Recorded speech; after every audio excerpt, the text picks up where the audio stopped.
కనీసం మేము కంప్లెయింట్ ఇవ్వడానికి వెళ్తే కనీసం పోలీసులు మా కంప్లెయింట్ కూడా తీసుకోలేదని చెప్పేసి కూడా ఎఫ్ఐఆర్ మాట్లాడుతున్నారు. ఎందుకైంది? 684 అయింది కదా, ఎఫ్ఐఆర్ అయింది కదా. ఎఫ్ఐఆర్ అయి నేను సెక్షన్లతో సహా చెప్తున్నా కదండి. ఎఫ్ఐఆర్ అయింది, ఆ బాధితురాలి వాంగ్మూలం అనేది రికార్డ్ చేసిండ్రు. రికార్డ్ చేసినాక దానికి సంబంధించిన అంశాలన్నీ మొత్తం పరిశీలిస్తుండ్రు పోలీస్ వాళ్ళు. అదేవిధంగా సిట్టు నేతృత్వంలో ఇన్వెస్టిగేషన్ జరుగుతుంది. మేడము ఒక అధికారికంగా ప్రకటన ఇవ్వడం జరిగింది. మేము మళ్ళీ ఒకసారి రికార్డ్ చేస్తాము. రికార్డ్ చేసినాక దానిలో ఏమన్నా అడిషన్ చేసేది ఉంటే, సెక్షన్స్ యాడ్ చేసేది ఉంటే మేము చేస్తామని కూడా చెప్పినాక కూడా ఇది ఒక అంటే ఇప్పుడు దాంట్లో లేని అంశాలను ఇన్వెస్టిగేషన్ని తప్పుదో పట్టించే విధంగా మాట్లాడవద్దు అని నేను అంటున్నా. ఇప్పుడు ఆ బాధితురాలికి 100% సమాజం అండగా నిలబడాలి. ఎంత పెద్ద వ్యక్తి అయినా కానీ ఆ నేరం చేస్తే సమానమే అని చెప్పేసి శిక్ష వేయాలి. కానీ ఒక ప్రక్రియ ఉంటుంది, కానూన్లో ఒక ప్రక్రియ ఉంటుంది. ఆ ప్రక్రియ కాకుండా మనం మీడియా ట్రయల్ చేస్తే కేసే తప్పుదో పట్టే అవకాశం ఉంటుందని నా అభిప్రాయం. అయితే దీనిలో కొంతమంది విశ్లేషకుల పేరుతో, ఈ పేరుతో, ఆ పేరుతో ఏంటంటే కొన్ని ఊహాగానాలను కూడా నిజము అనే విధంగా అంటే ప్రజలు ఒక ఒక ఒక ఒపీనియన్ ఏర్పరచుకునే అవకాశం ఉంటుంది. ఇప్పుడు న్యాయ వ్యవస్థ ఉన్నది, న్యాయ వ్యవస్థలో అంతర్భాగం. ఇప్పుడు బెయిల్ వేసిండు, అతని హక్కు అతను బెయిల్ వేసుకోవడము. అదేవిధంగా దాంట్లో cognizable offence beyond 10 years punishment ఉంటే, అంటే అర్నేష్ కుమార్ జడ్జిమెంట్లో చెప్పిన విధంగా దానికంటే 7 సంవత్సరాల కంటే ఎక్కువ శిక్షాకాలం పడే అఫెన్స్ ఏదైతే ఉంటే పోలీస్ వాళ్ళు అరెస్ట్ చేస్తారు. అది పోలీస్ వాళ్ళ విచక్షణకు సంబంధించిన అంశం. అరెస్ట్ చేయాలన్నా అరెస్ట్ చేయొద్దా అని అత్యాచారం అని ఎట్లా చెప్తారండి? కొంతమంది మూర్ఖులు ఏం చేస్తారంటే అత్యాచారం జరిగిందని విక్టిమ్ చెప్పాలి, పోలీస్ వాళ్ళు అధికారికంగా ఒక ప్రకటన రిలీజ్ చేయాలి, అది జరిగిందా జరగలేదా అని చెప్పేసి దాని అట్లా అత్యాచారం జరిగి ఉండొచ్చు. ఇక్కడ మీరు ఊహాగానాలు ఇది కాదు. ఇప్పుడు విక్టిము పోలీస్ ముందట అధికారికంగా లేకుంటే మేజిస్ట్రేట్ గార్డ్ ముందట వాంగ్మూలం రికార్డ్ చేయాలి. డీసీపీ గారు ఏమంటున్నారు? వాంగ్మూలాన్ని మేము ఇంతకు ముందు తీసుకున్నాము, ఆమె స్టేట్మెంట్ అనేది రాసుకున్నాము, మళ్ళీ అడిషనల్ స్టేట్మెంట్ ఇప్పుడు సిట్ ఏర్పాటు అయింది కాబట్టి అడిషనల్ స్టేట్మెంట్ అనేది మేము రికార్డ్ చేస్తాం. బాధితురాలి వాంగ్మూలం కూడా మేము పూర్తి స్థాయిలో మెజిస్ట్రేట్ ముందటనే రికార్డ్ చేపిస్తామనే విషయాన్ని చెప్తుండ్రు. వచ్చినాక ఇప్పుడు వాస్తవానికి ఈ సున్నితమైన అంశం మీద మీడియా కావచ్చు, లేకుంటే ప్రజా సంఘాలు కావచ్చు, చట్టపరమైన అంశాలు తప్ప వేరేవి కామెంట్ చేయకుండా ఉంటే మంచిది. ఎందుకంటే ఇన్వెస్టిగేషన్ తప్పుదోవ పడే అవకాశం ఉంటుంది, తప్పుదోవ పోయే అవకాశం ఉంటుంది. లేకుంటే ఇన్వెస్టిగేషన్లో ఒక ఒపీనియన్ ఫామ్ అయ్యే అవకాశం ఉంటుంది. అన్ని మొత్తం ఎవిడెన్స్లు కావచ్చు, అదేవిధంగా బాధితురాలి వాంగ్మూలం కావచ్చు, లేకుంటే వాళ్ళ కుటుంబ సభ్యుల వాంగ్మూలం కావచ్చు. ఇప్పుడు దానిలో కూడా ఇంతకుముందుగా ఉన్న కంప్లైంట్లు ఏం చెప్తున్నారు? మేము అంటే కొన్ని ఆధ్యాత్మిక ప్రదేశాలకు కావచ్చు, వీడికి కావచ్చు, ఆడికి కావచ్చు మేము కలిసి వెళ్ళినాము అని చెప్తున్నారు. అసలు మొత్తం ఎవిడెన్స్ కలెక్ట్ చేయండి. ఇప్పుడే వచ్చి ఇట్లా చేయాలంటే అట్లా చేయాలంటే ఇప్పుడు ఇన్వెస్టిగేషన్ని సమాజం డైరెక్ట్ చేయరాదు. ఇన్వెస్టిగేషన్ అనేది ఇన్వెస్టిగేషన్ అధికారి విచక్షణకు విడిచిపెట్టాలి.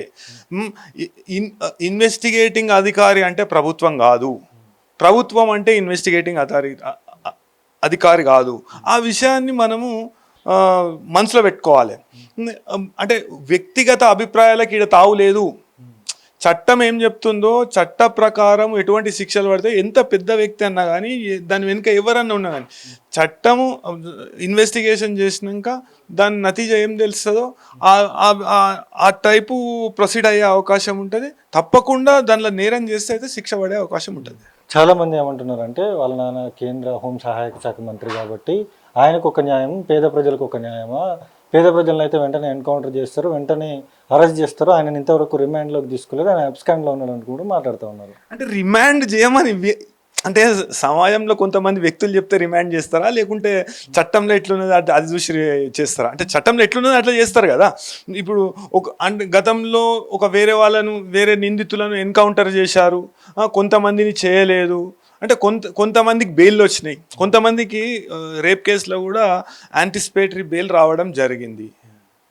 అది ప్రతి కేసు దాంతో ముడిపెట్టడం కరెక్ట్ కాదు కదా. అంటే వీళ్ళు చెప్తే ఇన్వెస్టిగేషన్ చేయాలన్నా, లేకుంటే కొంతమంది పౌర సంఘాలు కావచ్చు, లేకుంటే సామాజిక స్పృహ ఉన్నది అని చెప్పుకొని తిరిగేటోళ్ళు కావచ్చు, లేకుంటే సమాజంలో కొంతమంది విద్యావేత్తలు కావచ్చు, లేకుంటే సమాజంలో కొద్దిగా పలుకుబడి ఉన్న వాళ్ళు కావచ్చు, లేకుంటే రాజకీయ నాయకులు కావచ్చు, వీళ్ళు చెప్తే ఇక పోలీస్ పని చేయాలన్నా, లేకుంటే పోలీస్ చట్టంలో ఏమున్నదో అది చేయాలన్నా. ఆబ్వియస్గా చట్టంలో ఏమున్నదో అదే చేస్తుంది పోలీస్. ఇన్వెస్టిగేషన్కి ఒక ప్రక్రియ ఉంటుంది, ఆ ప్రక్రియ ప్రకారమే పోలీస్ ముందట్టుకు పోతుంది. వీళ్ళు ఏదో చెప్పిరని అంటే వీళ్ళు ఎన్కౌంటర్ చేయమంటే చేయాలనా, లేకుంటే వీళ్ళు ఉరేయమంటే ఉరేయాలనా? పోలీస్కి ఏడుందండి అధికారము ఉరేయనీకి, ఎన్కౌంటర్ చేయనీకి, లేకపోతే ఇంకేమైనా చేయనీకి? పోలీస్కి ఇన్వెస్టిగేషన్ చేసే అధికారం ఉంటుంది, ఇన్వెస్టిగేషన్ చేసి దానిలో ఛార్జ్షీట్ వేసే అధికారం ఉంటుంది, కోర్టుకు నివేదిక ఇచ్చే అధికారం ఉంటుంది. దాన్ని చూసినాక కోర్టు శిక్ష అనేది కోర్టు వేస్తుంది, సమాజం వేస్తుందా శిక్ష? ఇప్పుడు మన కాడ అన్ఫార్చునేట్లీ జ్యూరీ ట్రయల్ అనేది లేదు. గతంలో ఉండే, ఇండియాలో కూడా ఉండే, కానీ ఇప్పుడు లేదు జ్యూరీ ట్రయల్ అనేది. జ్యూరీ ట్రయల్ అంటే ఒక 12 మందిని సమాజంలో వివిధ వర్గాల నుండి ఒక 12 మందిని ఎన్నుకొని వాళ్ళతో దాన్ని ఆ కేసు పూర్వాపరాలు మొత్తం వాదనలు అందరూ వాళ్ళ ప్రెజెన్స్లోనే జరుగుతాయి. జడ్జి ఒక నిమిత్త మాత్రుడు మాత్రమే, చట్టంలో ఏమున్నదో అది జడ్జి చెప్తాడు. అది అమెరికాలో ఉంటుంది, అది ఇక్కడ లేదు. కాకుంటే వీళ్ళే ఒక జ్యూరీ క్యారెక్టర్ లాగా అజ్యూమ్ అయ్యి ఇట్లా చేసేది ఉండే, అట్లా చేసేది ఉండే, ఇట్లా ఏడుతుండే, అట్లా ఏడుతుండే అంటే చట్టంలో ఏమున్నదో అది చేస్తుంది పోలీసు. ఒక సిట్ ఏర్పాటు చేసిండ్రు, లేకపోతే అని మనకు పోలీస్ వ్యవస్థ మీద మనకు గౌరవం ఉండాలి. అదేవిధంగా న్యాయ వ్యవస్థ మీద, న్యాయ ప్రక్రియ మీద మనకు గౌరవం ఉండాలి. ఇప్పుడు మంత్రి కొడుకు కావచ్చు, లేకుంటే ఒక సామాన్యుడు కావచ్చు, గతంలో ఏదో కేసులో ఎన్కౌంటర్ చేసిండని చెప్పేసి ఈ కేసులో కూడా ఎన్కౌంటర్ చేయాలంటే ఎందుకు? అంటే అన్ని కేసులలో ఇట్లానే ఎన్కౌంటర్లు చేయాలన్నా? మన న్యాయస్థానాలు బంద్ చేద్దాం, న్యాయస్థానాలు వద్దు, న్యాయ ప్రక్రియ వద్దు, ఇట్లానే పోలీస్కి మొత్తం అధికారం ఇద్దాము. ఆరోపణలు వస్తే, అలిగేషన్స్ వస్తే పోలీసు పోయి షూట్ చేసి చంపేస్తారు. అదే ఉంటుంది. ఇట్లా అట్లాంటి సమాజం కావాలన్నా మనకు? అది ఈడ నడవదు, పాకిస్తాన్లో నడుస్తుంది. ఇటువంటి ఇట్లా ఎన్కౌంటర్ చేయాలి, చంపేయాలి, లేకుంటే ఇది చేయాలి, అది చేయాలని కోరుకునేటోళ్ళు పాకిస్తాన్ పోతే ఆడ మంచి సత్వర న్యాయం జరుగుతుంది, వాళ్ళకి జరుగుతుంది, వాళ్ళు అనుకునే వాళ్ళకి కూడా జరుగుతుంది. బీజేపీ పార్టీ నాయకులకి ప్రధానంగా యూపీలో ఎవరైతే అక్కడ ఉన్నటువంటి ముఖ్యమంత్రి మహిళల్ని వేధిస్తే ఎన్కౌంటర్లు చేసి చంపేయండి అని చెప్పేసి చెప్పడం, చంపేయడం, ఇదంతా కూడా పెద్ద ఎపిసోడ్ కూడా నడిచింది సార్. మరి ఇదే బీజేపీ పార్టీ నాయకుడు కొడుకు ఇట్లా చేస్తే మరి బీజేపీ పార్టీ నాయకులు ఇట్లా చేస్తున్నారు. వాళ్ళకు ఒక చట్టం, వీళ్ళకు ఒక చట్టం ఉంటుంది అంటారా? అది వాళ్ళ క్రమశిక్షణకు సంబంధించిన విషయం. అది వాళ్ళ క్రమశిక్షణకే, వాళ్ళ కాన్స్టిట్యూషన్కే ఇడిచిపెట్టేసాం అది. అయితే దీంట్లో నేను చెప్పదలుచుకుంది ఏంటంటే, దీనిలో ఇన్వెస్టిగేషన్ స్టేజ్లో ఇప్పుడు తప్పకుండా శిక్ష పడాలండి. శిక్ష పడొద్దని నేను అంటే, నేను శిక్ష పడొద్దు, అతను కేంద్ర మంత్రి కొడుకు అయినందుకు ఇడిచిపెట్టాలి, లేకుంటే కేంద్ర మంత్రి కొడుకు అన్నట్టు ప్రత్యేకమైన చట్టాలు ఆయనకు ఉపయోగించి ఆయనను బయటికి తీసుకొచ్చే ఆలోచన చేయాలి, లేకుంటే పోలీస్ ఆయనను పట్టుకోవద్దు, పోలీస్ ఆయనను రిమాండ్ చేయొద్దు అని అంటలేను. నేను ఏమంటున్నా అంటే, ఇప్పుడు ఈ కేసులో చట్టం ఏం చెప్తుంది, చట్టం పూర్వాపరాలు ఇప్పటిదాకా అంటే దీని గ్రావిటీని ఇంక్రీజ్ చేసుకుంటూ, లేకుంటే వేరే విషయాలు దీనిలో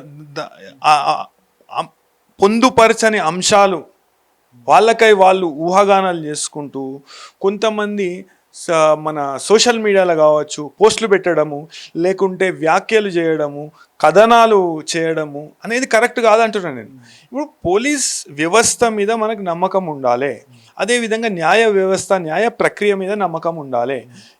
ఇవాళము దాంట్లో 4 సెక్షన్స్ ఉన్నాయి. ఆ సెక్షన్లకు ఇప్పుడు అది చిన్న స్థాయి వ్యక్తి చేసినా అదే శిక్ష ఉంటుంది, అంటే హోంమంత్రి కొడుకు చేసినా అదే శిక్ష ఉంటుంది. అయితే దానిలో చూపెట్టబడ్డది 3 సంవత్సరాలే, 3 years ఉంటుంది ఒక్కొక్క దానికి పనిష్మెంట్. అట్లా ఆ పనిష్మెంట్కు సంబంధించి though it is a cognizable offence కారణంగానే దీనిలో ఏమంటారు, మన యాంటిసిపేటరీ బెయిల్ వేయడం జరిగింది. అంటే ఎట్లుందంటే, ఇప్పుడు కొంతమంది వాదన ఎట్లుందంటే, ఇప్పుడు బొందలగడ కాడ ఒకటి చచ్చిపోతాడు, ఆయన ఇంటికి తీసుకుపోతారు కదా, ఆయన ఇంటికి తీసుకుపోయి అది అన్యాచురల్ డెత్ అయితే కాజ్ ఏంది, పోస్ట్ మార్టం చేయడము అవన్నీ చేసినాకనే వానికి సాగు చేస్తారు. అంటే ఫ్యూనరల్ రైట్స్ అనేటివి వానికి చేస్తారు. ఆడ చచ్చిపోయిందని తీసుకుపోయి ఆడనే బొందబెట్టాడు కదా, లేకుంటే కాష్టం చేయడుగా. అయితే ఇది ఎట్లున్నదంటే మేము చెప్తున్నాం కాబట్టి సత్వరం అంటే రాజకీయ కక్ష ఒక వేదికగా మారింది. రాజకీయాలు పక్కకు పెడదాం, పూర్తి స్థాయిలో బాధితురాల తరఫున సమాజం నిలబడాలి. There is no doubt about it. న్యాయ వ్యవస్థ నిలబడాలి, సమాజం నిలబడాలి, పోలీస్ నిలబడాలి. అందరూ ఏక కంఠంతో దీన్ని ఖండించాలి. కాకుంటే మనం ఒక చట్టం ఏర్పాటు చేసుకున్నాం, మనం వీఆర్ గవర్న్డ్ బై లా. మనం చట్టానికి కొద్దిగా గౌరవం ఇద్దాం, అదేవిధంగా న్యాయ సూత్రాలకు గౌరవం ఇద్దాం, మనకు ఒక ప్రక్రియకు గౌరవం ఇద్దాం, అదేవిధంగా పోలీస్ వ్యవస్థకు సముచిత గౌరవం ఇద్దాం. పోలీసు వాళ్ళు దీంట్లో అట్లా చేసిరు, దాంట్లో సర్కమ్స్టాన్సెస్ వేరే ఉంటాయి. Each case is distinct. ఒక్కొక్క కేసుకు పూర్వాపరాలు వేరే ఉంటే, ఒక్కొక్క కేసులో అఫెన్స్ వేరే ఉంటుంది. అన్నిటినీ ఒక్కటే దగ్గర కట్టేస్తే అది కరెక్ట్ కాదని నా అభిప్రాయం.